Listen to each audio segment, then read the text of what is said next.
How to reset Safari browser on iPhone.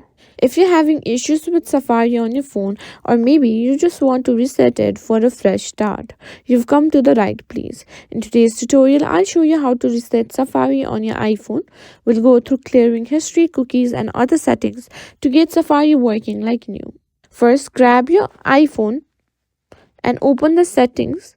Scroll down and simply find Safari. Tap on it to open Safari settings. Now let's clear your browsing history and website data. This is the first step in resetting Safari. Scroll down a little and you'll see the option that says clear history and website data. Here, as you can find it. Now tap on this.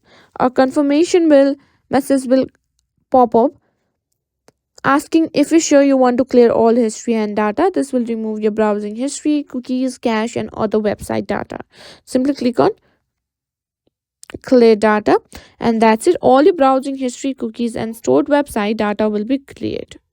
Now let's do a deeper reset by disabling and re-enabling some of Safari's settings. This can help refresh Safari and clear up any lingering issues. Now simply scroll down to privacy and security settings. Now here you will see settings like prevent cross-site tracking and block all cookies. Simply try toggling this option off and simply on. Just tap the switch next to each one to disable it. Wait a few seconds and then toggle it back on.